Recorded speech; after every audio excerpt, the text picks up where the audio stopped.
जय श्री राम दोस्तों। हमारी आज की कहानी है बुढ़ापे का सहारा। आज भगवान भोलेनाथ महाकाल की शिवरात्रि थी, इसीलिए बसंती जी सुबह सुबह जल्दी उठकर पूजा की तैयारियों में लगी हुई थी। तभी अचानक दरवाजे पर किसी के आने की दस्तक हुई। अरे बेटा मनीष, तुम दिल्ली से कब आए? प्रणाम आंटी जी, कल ही आया हूँ, कहकर मनीष अपने दोस्त की माताजी के चरण छूने लगा। आशीर्वाद देते हुए माताजी इधर उधर देखने लगी। दरवाजे पर देखा मगर कोई नहीं था। मनीष बोला, आंटी जी आप अंकित क्यों ढूंढ रही हैं? दरअसल उसे बहुत ज़्यादा काम था, इस कारण वह नहीं आ पाया। अगली बार तो उसे अपने साथ ही लेकर आऊँगा।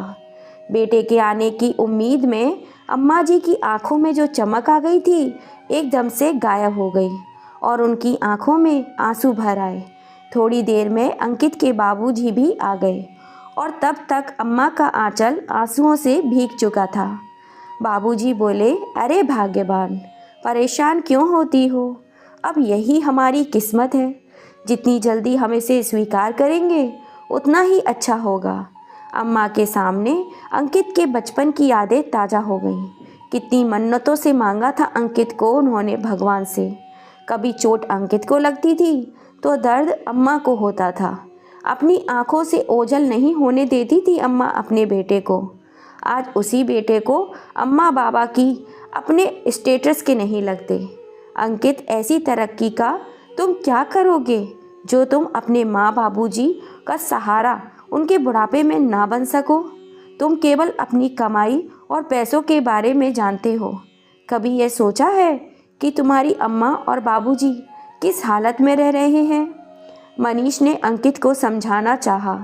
मनीष, तुम मेरे दोस्त हो तो केवल दोस्ती तक ही सीमित रहो। मेरे पारिवारिक मामलों में दखल देने की ज़रूरत नहीं है तुम्हें। यह मेरी ज़िंदगी है, मैं जैसे चाहूँ इसे जी सकता हूँ। अब मुझे अपनी ज़िंदगी कैसे जीनी है, अपने माँ बाप के साथ कैसे रहना है, यह मुझे तुमसे जानने की ज़रूरत नहीं है। यहाँ दिन भर कितने मरीज़ आते हैं, अगर उन्हें छोड़कर मैं एक दिन के लिए भी चला जाऊं तो मेरा हज़ारों रुपए का नुकसान हो जाएगा और उस नुकसान की भरपाई कौन करेगा? मैं अपना कैरियर छोड़कर गांव में तो नहीं रह सकता और गांव में रखा ही क्या है। और अम्मा बाबूजी को यहाँ रहने को कहता हूँ तो वे ज़िद पर अड़े हुए हैं कि गांव छोड़कर कहीं नहीं जाएंगे। और रही पैसों की बात, तो मैं यहाँ पर कमाता ही कितना हूँ जो हर महीने उन्हें पैसे भेज दूँ? मेरा अपना भी परिवार है, उनके भी खर्चे हैं और अम्मा बाबूजी हैं जो चाहते हैं कि हर महीने उन्हें पैसे भेजता रहूं। अंकित, तू डॉक्टर है और इतना पैसा कमाता है कि थोड़ा सा अम्मा बाबूजी के पास पैसा भेज सकता है। ना तो तू उन्हें समय देता है और ना ही पैसा। उनका भी तुमसे मिलने का मन करता होगा। 1 साल हो गया तू अपने अम्मा बाबूजी से नहीं मिला। वह भी अपने बेटे और पोते से मिलने के तरस जाते होंगे। मनीष यह सब बातें बोलता जा रहा था, लेकिन अंकित को इन सब बातों को सुनने में कोई भी दिलचस्पी नहीं थी। अंकित अपने अम्मा और बाबूजी का इकलौता बेटा था। हर काम को लगन से करता था और बाबूजी को पूरा विश्वास था कि उनका बेटा बड़ा होकर उनकी सेवा करेगा, उनके काम को संभालेगा। जब अंकित थोड़ा बड़ा हुआ तो उनकी भैंस एक बार बीमार पड़ गई थी और बाबूजी ने उसे जानवरों के डॉक्टर को बुलाने को कहा। डॉक्टर जब आया तो उसने इलाज करने के लिए बहुत से पैसे मांगे बाबूजी से और गांव में आने जाने वाले लोग उन्हें नमस्कार कर रहे थे। अंकित को यह सब देखकर बड़ा ही आश्चर्य हुआ और वह सोच में पड़ गया कि गाय भैंसों के डॉक्टर को इतनी इज्जत मिलती है तो क्यों ना वह इंसानों का डॉक्टर बन जाए। उसी दिन से उसने ठान लिया कि अब उसे डॉक्टरी ही करनी है और उसने प्रवेश परीक्षा के लिए तैयारी करना शुरू कर दिया। अम्मा नहीं चाहती थी कि अंकित डॉक्टर बने, क्योंकि ऐसा करने पर वह उन्हें छोड़कर दूर चला जाता। लेकिन अंकित जिद पर अड़ गया कि और उसने बाबूजी को यह कहकर मना लिया कि वह डॉक्टर बनकर गांव वालों की सेवा करेगा। अंकित का सिलेक्शन भी हो गया था और वह पढ़ने के लिए अब दूसरे शहर चला गया। लेकिन अम्मा चिंता में डूब गईं और अपने पति से कहने लगीं कि अब आपका काम और ज़मीन कौन संभालेगा जी। तो बाबूजी बोले कि उसके लिए तो मैं हूँ, तुम क्यों चिंता करती हो। बस यही दुआ करो कि तुम्हारा बेटा एक बहुत बड़ा सफल डॉक्टर बने। डॉक्टरी की पढ़ाई के लिए बाबूजी के पास इतना पैसा नहीं था, तो उन्होंने अपनी दुकान गिरवी रखकर पैसे का इंतज़ाम किया और हर महीने उसे पैसे भेजने लगे। अम्मा जी की दुकान गिरवी रखने के हक में नहीं थी, क्योंकि वे जानती थीं कि एक बार अगर दुकान गिरवी रख दी तो कभी उसे छुड़वा नहीं पाएंगे। लेकिन अंकित ने कहा कि वह बड़ा डॉक्टर बनकर इतना पैसा कमाएगा कि उसके अम्मा बाबूजी राज करेंगे। कुछ सालों के बाद अंकित की डॉक्टरी की पढ़ाई पूरी हो गई और उसकी एक बहुत अच्छे अस्पताल में नौकरी लग गई। बाबूजी चाहते थे कि उनके बेटे की शादी उनके गांव के ही किसी लड़की से हो, लेकिन अंकित ने साफ साफ कह दिया कि उसने एक लड़की ढूंढ ली है जो उसी के साथ काम करती है और डॉक्टर भी है। अंकित की शादी सुरभि से हो गई। सुरभि भी उसी की तरह गांव से नफरत करती थी और सुरभि नहीं चाहती थी कि अम्मा बाबूजी आकर उसके साथ रहें। अम्मा बाबूजी यह बात अच्छे से जानते थे, इसीलिए वे अंकित के घर नहीं जाना चाहते थे। गिरवी ज़मीन को छुड़ाने के लिए जब बाबूजी ने अंकित से पैसे मांगे तो अंकित ने साफ इनकार कर दिया और कहा कि अब अपने लिए कोई नौकरी ढूंढ लो और दुकान को भूल जाओ। तो बाबूजी की आंखों में आंसू लिए बोले, बेटा तू नहीं जानता कितनी मेहनत से खड़ी की थी मैंने ये दुकान।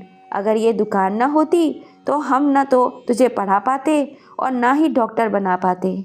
लेकिन अंकित को इन सब बातों से कोई मतलब नहीं था। वह तो बस अपनी शहर की ज़िंदगी में मस्त था। अंकित की पत्नी सुरभि भी एक डॉक्टर थी। जब उसका बेटा हुआ तो वह 6 महीने के बाद ही अपने बेटे को कृषि में छोड़कर नौकरी करने चली गई। अम्मा जी चाहती थीं कि वह अपने पोते को अपने हाथों से पाल पोस कर बड़ा करें, लेकिन सुरभि ने तो ठान रखा था कि वह अपना बेटा गंवार लोगों के हाथों में नहीं देगी। इसलिए अम्मा बाबूजी जब भी शहर आने का नाम लेते तो वह कोई न कोई बहाना बनाकर उन्हें टाल दिया करती थी। गांव में अम्मा याद करने लगी थी कि अंकित का बेटा गोलू अब कुछ बड़ा हो गया होगा, अब चलने भी लगा होगा। कितने महीने हो गए होंगे हमने अपने पोते की शक्ल नहीं देखी। बाबूजी कहने लगे, हमने सोचा था कि अंकित यहीं गांव में डॉक्टरी करेगा और हमारे साथ ही रहेगा। हमारे आंगन में ही अंकित के बेटे की किलकारियाँ गूंजेंगी और यहाँ देखो घर का आंगन सुनसान पड़ा हुआ है। अगर अंकित यहाँ होता तो पूरा घर खुशियों से भर जाता। दुकान तो अंकित ने रहने नहीं दी और अब इन हाथों में भी इतनी ताकत नहीं है कि कहीं नौकरी कर सकूं। अम्मा बाबूजी की तबीयत अब ज़्यादा खराब रहने लगी थी। अंकित को जब मनीष ने अम्मा बाबूजी की हालत के बारे में बताया तो वह कुछ पैसे उन्हें भेजने लगा, क्योंकि सुरभि माँ बाबूजी को अपने साथ रखने को तैयार नहीं थी। लेकिन वह पैसे उनके लिए काफ़ी नहीं थे। डॉक्टर बेटे के माँ बाप अब गरीबी की हालत में रहने पर मजबूर हो गए थे।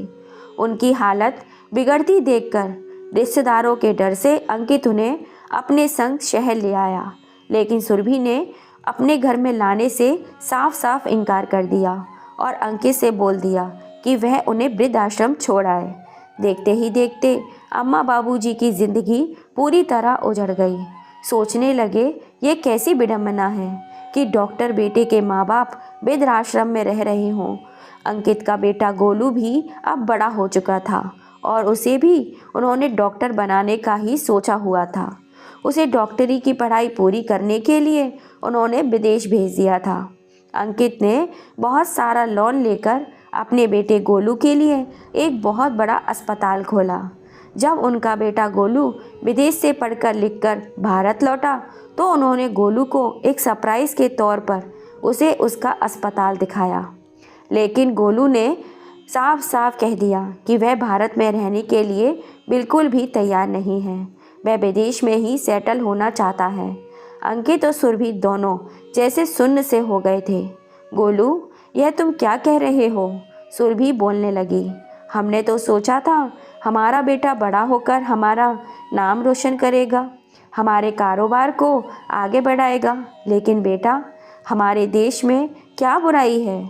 सब कुछ तो है यहाँ पर, तभी सभी तरह की आधुनिक सुविधाएं भी हैं। लेकिन माँ, विदेश की एक लड़की से मैं प्यार करता हूँ और मैंने उससे शादी करने का फैसला कर लिया है। अब मेरे फैसले को कोई नहीं बदल सकता। मैं यहाँ नहीं रहूँगा तो मतलब नहीं रहूँगा। मेरी कल की फ़्लाइट बुक है और मुझे कल ही निकलना होगा। गोलू ने अपनी बात अपने मम्मी पापा को स्पष्ट तौर पर कह दी।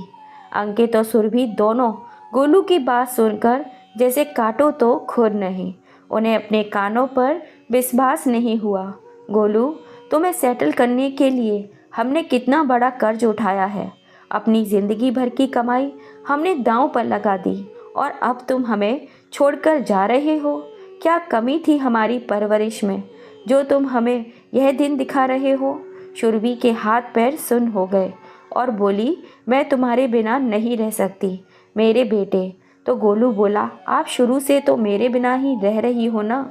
मुझे तो आपने क्रश में छोड़ दिया था। जिस समय मुझे आपकी सबसे ज़्यादा ज़रूरत थी उस समय तो आप अपने काम में व्यस्त थी। ना तो मेरे लिए पिताजी के पास समय था और ना ही आपके पास। और दादी दादू को आपने कभी मुझसे मिलने नहीं दिया।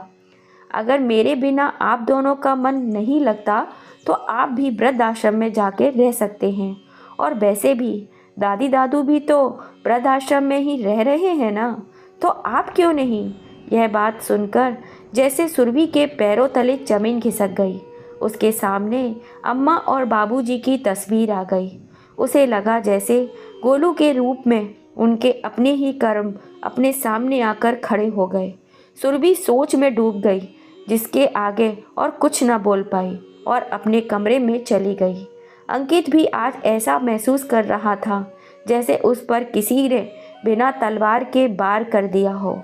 आज उसे उसका दोस्त मनीष याद आ रहा था, जो हर पल उसे उसके कर्तव्य याद दिलाता रहता था, परंतु उसने दोस्त की भी कभी नहीं सुनी। थोड़ा संभल कर अंकित और सुरभि ने एक फैसला लिया। अगले ही दिन वह उस वृद्ध आश्रम में गए जहां अम्मा बाबूजी रह रहे थे। जैसे ही अम्मा और बाबूजी ने उन्हें देखा, उन्हें सामने देखकर उन दोनों की आंखों में चमक आ गई। अम्मा तो यही देखकर खुश थी कि उससे मिलने आज उसकी बहू आई है। अम्मा बाबूजी का यह व्यवहार देखकर सुरभि शर्म से ज़मीन में गड़ी जा रही थी। वह सोच रही थी कि हमने अम्मा बाबूजी के साथ इतना बुरा किया और अम्मा बाबूजी आज भी हमारे साथ उतने ही प्यार से बात कर रहे हैं। सुरभि सोचने लगी कि माफ़ी मांगूं भी तो किस मुंह से मांगूं। सुरभि और अंकित अम्मा बाबूजी के पैरों में जा गिरे और उन्हें माफ़ करने की विनती करने लगे। हमें माफ़ कर दो अम्मा बाबूजी, हम आपके गुनाहगार हैं। आज तक सुरभि ने अम्मा बाबूजी के बारे में नहीं सोचा था, लेकिन आज जब वह खुद उस स्थिति में खड़ी थी जिस स्थिति में उन्होंने अम्मा बाबूजी को लाकर खड़ा कर दिया था, वह उनके दर्द को समझ पा रही थी। अम्मा बाबूजी की जर्जर हालत देखकर सुरभि और अंकित अपने आप को कसूरवार मान रहे थे। बाबूजी, आप और अम्मा अब हमारे साथ ही रहेंगे। बहुत सह लिया आपने इस उम्र में, अब और नहीं। अंकित और सुरभि अम्मा बाबूजी को अपने घर ले आए और घर आकर देखा तो सामने गोलू खड़ा था। सुरभि और अंकित के चेहरे पर मुस्कान आ गई। हैरान होते हुए सुरभि ने पूछा, पर बेटा, तेरी तो आज फ्लाइट थी। मम्मी पापा, मैंने आपसे झूठ बोला था। मेरी आज कोई फ़्लाइट नहीं थी और मैं अपने देश में ही रहना चाहता हूँ और यहीं आपके साथ जीवन जीना चाहता हूँ। मैं जानता था कि आप दोनों दादा दादी को वृद्ध आश्रम में छोड़कर आए हो। मनीष अंकल ने आपको वृद्ध आश्रम में बात करते हुए सुना था। जब आपने मनीष अंकल की बात नहीं मानी तो उन्होंने आकर मुझे सब कुछ बताया। जब मुझे पता चला कि मेरे दादी दादू वृद्ध आश्रम में रहते हैं तो मेरा मन दर्द से भर उठा। मैं बचपन से ही प्यार के लिए तरसता रहा और दादा दादी अपने बच्चों के प्यार के लिए। मैं जानता था कि आप दोनों मेरे समझाने से नहीं समझेंगे, इसीलिए मुझे ये सब कुछ नाटक करना पड़ा ताकि आप समझ सकें कि माँ बाप का बच्चों के बिना क्या हाल होता है। मम्मी, पापा, मैं बरसों से अपने दादा दादी के प्यार पाने के लिए तरस रहा हूँ। मेरी बरसों पुरानी इच्छा अब पूरी होने जा रही है। अब मैं अपने मम्मी पापा और दादा दादी के साथ मिलकर प्यार से रहना चाहता हूँ। पोते की बातें सुनकर अम्मा बाबूजी फूले नहीं समा रहे थे। सुरभि और अंकित के चेहरे पर भी आज गर्व भरी मुस्कान थी। आज गोलू को अपने दादा दादी का प्यार मिला और अम्मा बाबूजी को अपना परिवार, जिसके साथ वे हमेशा रहने का सपना देखा करते थे। दोस्तों, माँ बाप हमारे हज़ारों तकलीफ़ें सहन करके भी अपने बच्चों की हर ख्वाहिश को पूरा करते हैं। ताउम्र अपने बच्चों को दिल से लगाकर उनकी हर मुसीबत को हर लेते हैं, यहाँ तक कि अपने सपने और खुशियों को भी कुर्बान कर देते हैं और बच्चों की खुशी के लिए ही जीते हैं। माँ बाप का सपना होता है कि उनका बच्चा बड़ा होकर अपने पैरों पर खड़ा हो, खूब पैसा कमाए और एक दिन बड़ा आदमी बनकर उनके बुढ़ापे की लाठी बने। यहाँ तक कि बच्चों के लिए माँ बाप अपनी सारी जमा पूंजी भी लगा देते हैं, लेकिन वही बच्चे बुढ़ापे में माँ बाप को बेसहारा छोड़ देते हैं। लेकिन सच तो यह है कि माँ बाप का परिवार अपने बेटे और बहू और पोता पोती से ही पूरा होता है। उनके बच्चों के साथ मिलकर रहना, उनके संग समय बिताने से ही पूरा होता है। केवल माँ बाप को पैसे देकर उनकी कमी पूरी कर देना काफ़ी नहीं है। अपने माँ बाप के साथ हमेशा रहो, यही चीज़ उन्हें खुशी देती है। तो दोस्तों, अपने माँ बाप को सही राह पर लाने के लिए गोलू ने जो तरकीब निकाली वह सही थी या गलत? अपनी राय हमें कमेंट करके ज़रूर बताइएगा। आप हमारी वीडियो कहाँ कहाँ से देख रहे हैं प्लीज़ ज़रूर बताइएगा। और अगर अब तक चैनल को लाइक एंड सब्सक्राइब नहीं किया है तो जल्दी से कर लीजिए। पास में लगी बेल आइकन को भी दबा दीजिएगा, जिससे हम जब भी कोई नई कहानी डालें उसका नोटिफिकेशन आपको सबसे पहले मिल सके। फिर मिलेंगे आप सभी से ऐसी ही किसी कहानी के संग। जय श्री राम दोस्तों।